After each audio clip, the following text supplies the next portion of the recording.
Good evening, everybody. Welcome to another album review. Today, it's going to be Bruce Dickinson's The Mandrake Project. I listened to this yesterday, and this is you can kind of read, I guess, well, not with the glare, but this is the limited edition deluxe CD book. And it's got a little preview comic in there. This is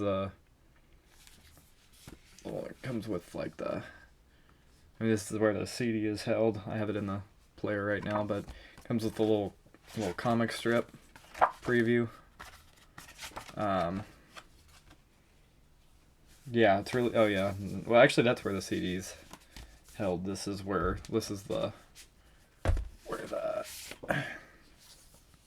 lyrics and liner notes are. If I can actually open it. See where I kind of want to open it to. I think it's got, yeah.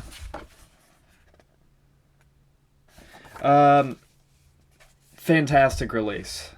I reviewed Suicidal Angels album yesterday, I believe, and was one of the best albums of 2024, in my opinion. But this I was blocking it in there. It's odd. It went in a lot easier yesterday. But this release is absolutely stellar. I could not believe, I haven't really heard a lot of Bruce Dickinson's solo stuff, but I will say, his voice sounds amazing still, even after all these years of him being in Iron Maiden, doing his own solo career in the 90s and early 2000s. And it's been, I believe, 19, almost 20 years since he released an album.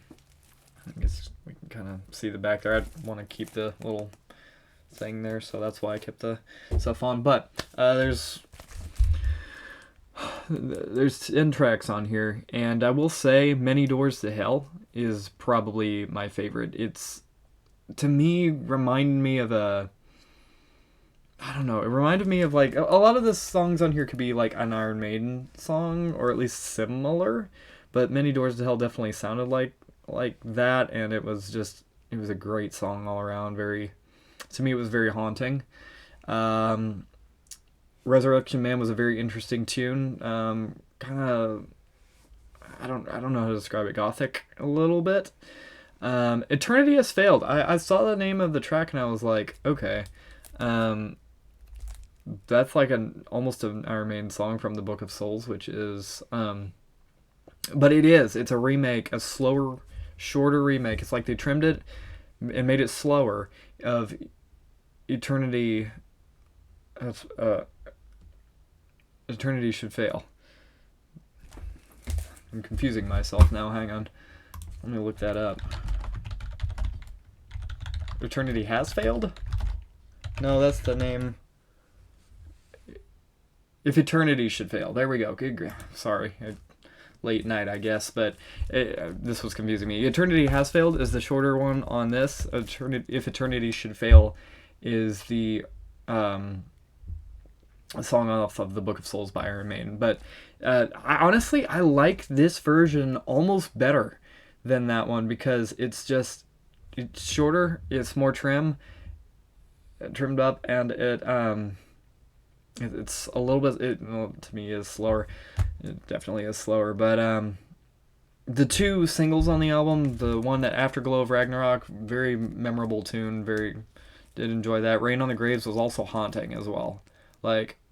Many Doors to Hell, for sure, and then, Rain on the Graves, that was just wow, this is impressive. Mistress of Mercy was very, chugging. It was a very good song. Face in the Mirror is fantastic. Shadow of the Gods is awesome. Listen to that. Sonata Immortal Beloved. Definitely, fantastic. It's very layered and orchestrated very nicely. Very nice sound. Very, very well produced. Who produced it? I cannot remember who produced this all of a sudden. I guess I gotta look this up.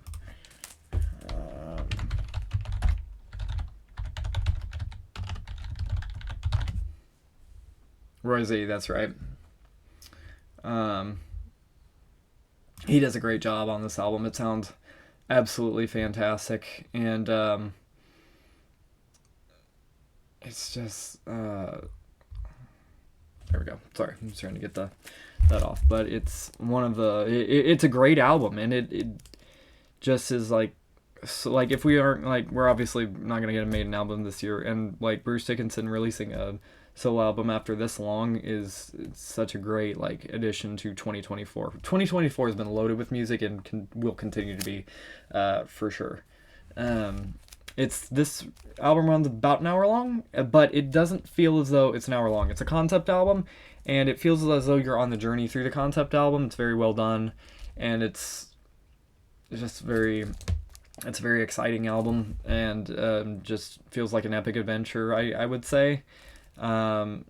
It's just super awesome. I'm very much enjoyed listening to this. We'll definitely listen to the Mandrake Project again, and I hope you guys will check it out too, in some way or another. Listen to the whole thing from start to finish. I would recommend. It is a concept album, but I just recommend you listen to it from start to finish anyway. It's absolutely fantastic. Favorite track is Many Doors to Hell. I think I already said, which is the second track on the album, but this album does not feel as though it's an hour long. These two, like this one that I reviewed, 45 or 47 minutes, this one's about an hour long, so a 15-minute difference. It doesn't feel as though that's a 15-minute difference. Both are fantastic. Both go by very quickly, to the point where you're like, this was awesome. I want to hear it again. It has a very, this one, I mean, it has a very, it's got a new wave of British heavy metal, like, I don't know, like on, I don't know, I would say like on a little bit feels like new wave of British heavy metal a little bit. Or maybe it's just reminding me more of like some of what, like, it's got Maiden influence on here, obviously. But Bruce Dickinson just does an awesome job on his solo career to making, like, it doesn't sound so much like Maiden. It sounds like his solo career. He's taken like what his awesome like voice and made this his own, and a fantastic album. So definitely check out the Mandrake Project, and I will see you all in another review.